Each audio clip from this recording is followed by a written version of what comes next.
Tu cerebro al desnudo. Aprende a aprovechar tu cerebro al máximo. Con el neurocirujano Osman Salazar y el emprendedor Ignacio Verges. Puedes conocerles mejor en tucerebroaldesnudo.com.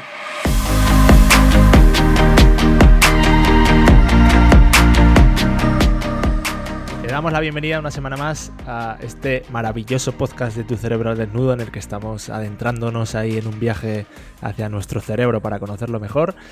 Y para eso tenemos siempre aquí a nuestro neurocirujano Osman. ¿Qué tal estás?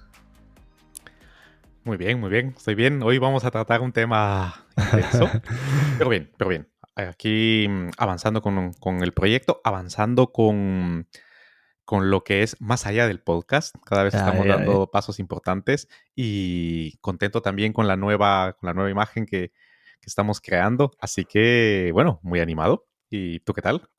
Pues muy bien. Fíjate que el tema de hoy, yo creo que tiene, en cierto sentido, tiene que ver con que estamos ya empezando a darle forma a ese proyecto y a lo que queremos hacer y a ese propósito que tenemos más allá del podcast. Y ahí es donde te empiezas a preguntar cosas y llega esa crisis existencial a veces, ¿no? Cuando empiezas a hacerte las cuestiones adecuadas, hay veces que llega un poco. Pero bueno, ¿qué es esto de la crisis existencial? Existir existimos, pero ¿esto qué es? ¿Crisis? ¿Qué pasa aquí? ¿Cómo se ligan estas palabras? La verdad que es en cada momento de la historia se le ha denominado de distinta manera, ¿no? El origen es filosófico del existencialismo. Justamente es el por qué existimos. Y el existencialismo está ligado a la búsqueda de significado. Eso es fundamental.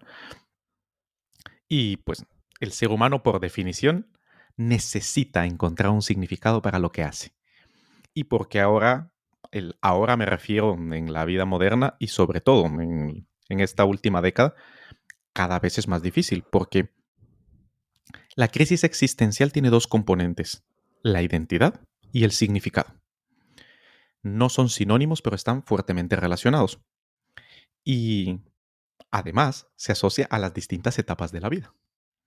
Con lo cual aquí la crisis de la mediana edad, crisis de los 30, de los 40, ¿qué hago con mi vida? ¿Y quién soy? Todo esto es lo que resume lo que es una crisis existencial y se define como aquel momento que nos produce una serie de sensaciones, pensamientos, emociones, actitudes incómodas por encontrarnos en un momento en el que dudamos de nuestro objetivo en la vida, que no lo tenemos claro. Esa es la definición de crisis existencial. Vale, perdemos un poco ese rumbo que teníamos claro antes y lo perdemos.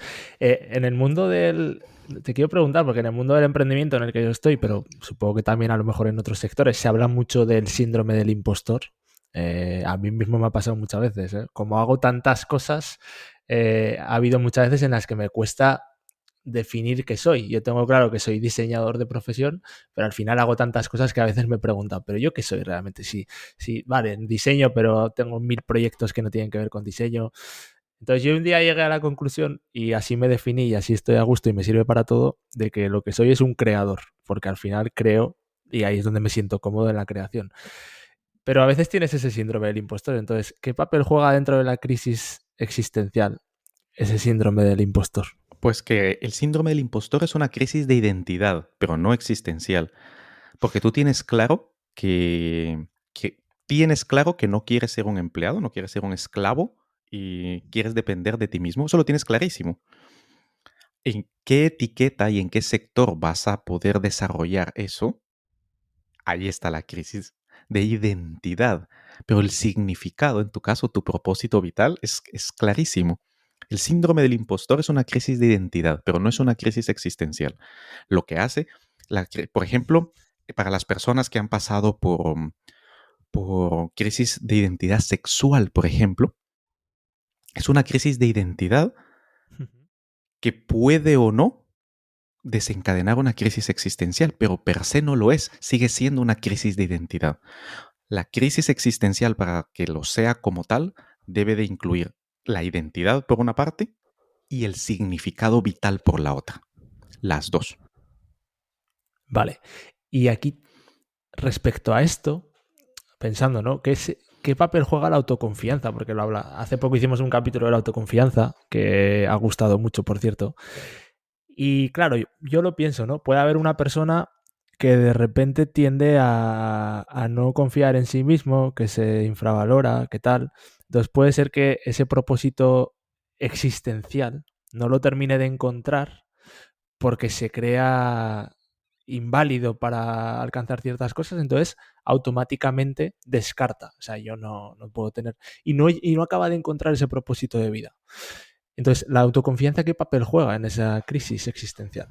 Juega un papel muy importante porque, como hablamos en ese episodio de la autoconfianza, la identidad, como mencionábamos, es un constructo social, una manifestación psicológica de un constructo social, a diferencia de la personalidad, que es una manifestación psicológica de una raíz más biológica, ¿no? Entonces, la confianza pertenece a una serie de definiciones que se conocen en psicología como referenciales. Y autoconfianza es una de ellas, autoimagen, autoconcepto, autoestima, etcétera. En último término, desde el punto de vista neurocientífico, la capacidad de nuestro cerebro de reflexionar sobre sí mismo, lo que llamamos introspección, determina el tipo de narrativa, el tipo de historia que se va a contar de sí mismo, que es en último término lo que constituye nuestra identidad, y el objetivo final que pretende con ella, que constituye nuestro propósito o nuestro significado. Por lo tanto, este concepto, uno de los muchos conceptos referenciales, la autoconfianza, nos sirve para poder elegir si consideramos que el objetivo o nuestro propósito vital se encuentra o se crea. Las personas con una baja autoconfianza creen que esto es de como encontrarse una moneda o un billete por la calle. Si tú crees que te vas a hacer rico encontrando dinero por la calle, pues lo tienes bastante duro. Si por el contrario crees que, no que dependa 100% de ti, pero que tu margen de maniobra para poder alcanzar tus objetivos y crear tu propósito, eso le da a la persona mayor sensación de control o de operabilidad sobre su propia vida. Y eso, evidentemente, lo predispone a que padezca menos de crisis existencial o que cuando la padezca pueda salir más fácilmente de ella. Vale. O sea, que puedes ser una persona que tenga mucha autoconfianza y tenga muy claro su propósito, pero claro, lo que hablabas tú antes, con la edad cambia. O sea, sí que está asociada a unas edades y yo te quería preguntar si realmente se ha visto como que hay ciertos patrones, porque se habla de lo que tú decías, la crisis de los 30, de los 40, de los 50, parece que va como por décadas, ¿no? Pero esto a nivel de nuestro desarrollo del cerebro, ¿tiene algún sentido, alguna explicación? No sé si la poda sináptica esta que hemos hablado por aquí tiene algo que ver, si hay alguna etapa en la que la crisis existencial es más fácil que se produzca que otra o es aleatorio. La verdad que sí, sí hay una predisposición. De hecho, la literatura hablaba inicialmente sobre todo porque era literatura anglosajona. A Quarter Life Crisis, la crisis del cuarto de vida, de los 20 a los 30, y Midlife Crisis, en torno a los 50, de los 45 a los 60. ¿Qué pasaba con esto? Que esto quedaba muy bien para la vida después de la Segunda Guerra Mundial, pero para la era de la información en la que estamos ahora, los millennials, esa etiqueta que justamente ahora incluye a la gente de 30 a 40 años, tú y yo somos millennials por definición, no las incluye ninguna de estas dos crisis. Entonces podríamos llamarle la crisis por excelencia, porque es la crisis de las crisis, ¿no?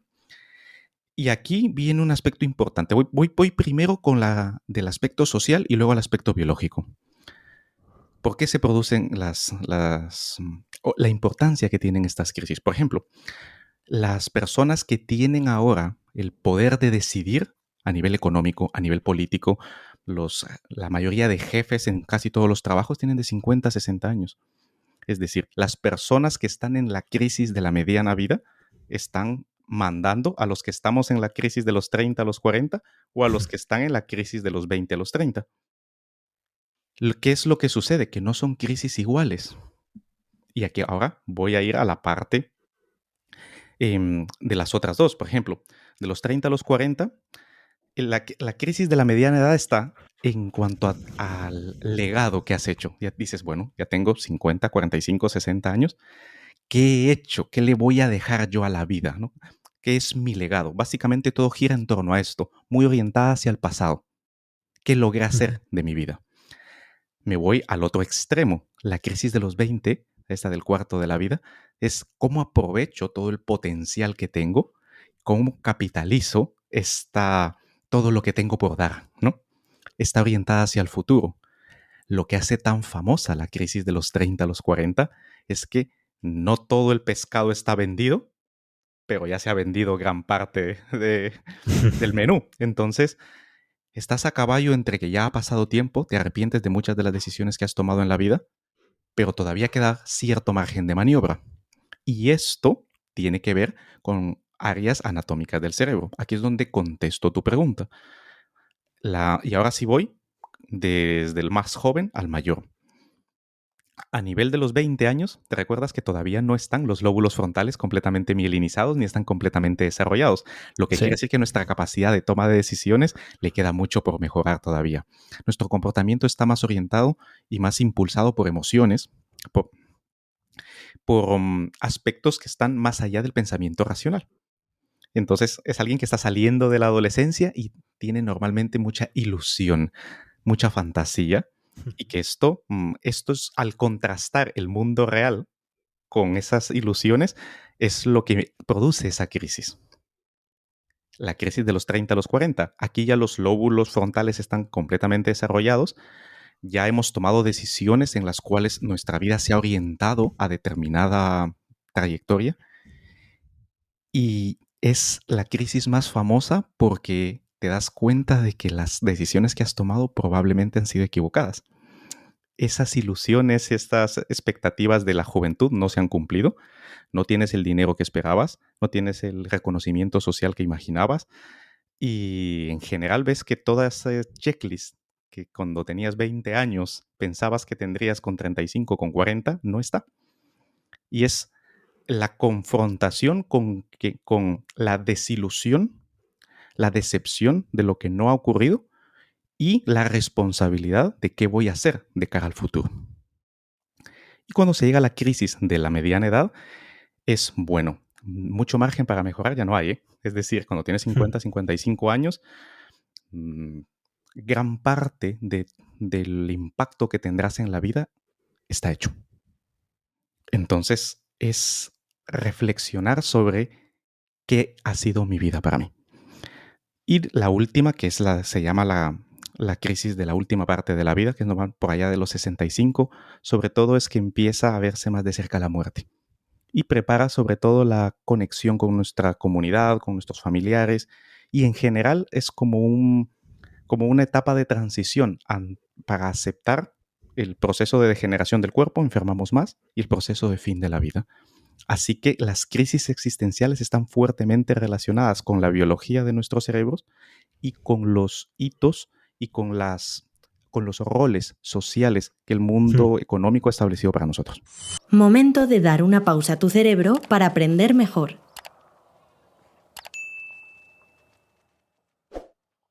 Vale. Y esto tiene también... Hay unos patrones que yo veo mucho en artistas, porque es algo que a mí siempre me ha gustado mucho estudiar. Creo que es porque al fin y al cabo los artistas, si tienen cierta repercusión mediática, al fin y al cabo sí que están dejando mucho un legado. Su obra quedará ahí para siempre y tienen esa presión y se hacen esas preguntas. También tienen el tiempo, ¿no? Para hacerse esas preguntas y de ahí lo pueden sacar rendimiento. Y hay un documental que me gusta mucho de Bunbury que de hecho se titula El camino es la meta. Y él decía que siempre se había estado como poniendo su propósito, creía que era tocar en el Madison Square Garden, tocar ante 100.000 personas, tal. Conforme iba cumpliendo todos esos hitos, decía, ostras, nunca llego a satisfacerme, hasta que se dio cuenta de que lo que él quería era vivir haciendo eso y que ya lo había cumplido, o sea, que el camino era la meta. Y los artistas es como que da la sensación de que viven eso desde un punto de vista muy enriquecedor. Entonces mi pregunta es, ¿una crisis existencial que tiene la palabra crisis y es una connotación negativa, siempre o en todas las personas tiene que ser dolorosa o puede que no? Puede que para otras personas sea muy enriquecedora y lo vivan de otra manera. De hecho, la palabra crisis, más que connotación negativa, significa cambio. Es paso de una fase a otra. De ahí las palabras como masa crítica, por ejemplo, ¿no? En física. Ujú. Vale. Entonces, la crisis es el periodo de transición o el momento de transición, pues entre un estado de las cosas a un estado nuevo. Por lo tanto, la connotación negativa viene en que el cambio induce estrés, induce una respuesta biológica con todo lo que hemos mencionado en capítulos anteriores, que nos obliga a replantearnos muchas cosas. Y a eso viene la sensación subjetiva de incomodidad. En cuanto al dolor, ¿todas son dolorosas? Sí, porque el estrés de por sí genera dolor. Es dolor psicológico, dolor físico, el que fuese. Significa abandonar aspectos que ya dábamos por sentados, a los que ya estábamos acostumbrados. Eso duele. Y significa también abrirle espacio a la incertidumbre, a lo nuevo. Tiene el aspecto positivo, la emoción y la ilusión que todo eso trae, si lo queremos ver desde esta perspectiva, pero también la ausencia de certeza de un resultado en el futuro nos genera ansiedad, que lo hemos visto en otros capítulos también. Por lo tanto, ¿toda crisis existencial duele? Sí. Ahora bien, toda crisis existencial desemboca en sufrimiento y tiene que significar un drama para la persona que pasa por ella. No. Vale. Vale.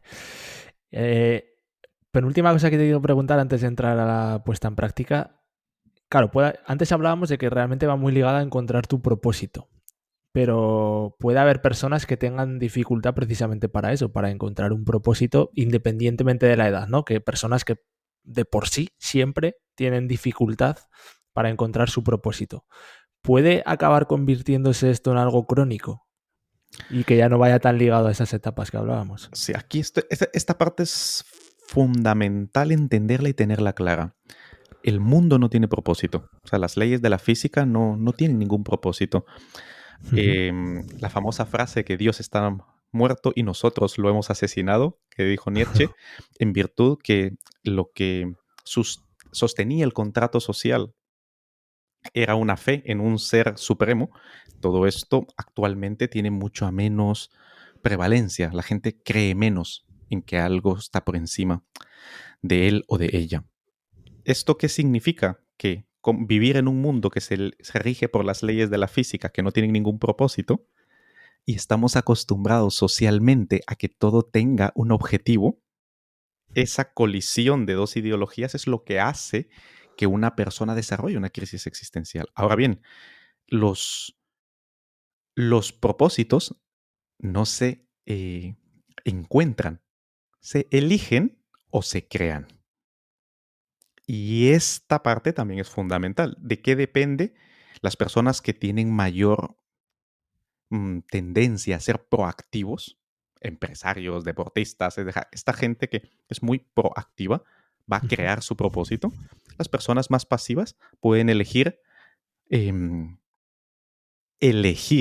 valga la redundancia, uno de los propósitos disponibles.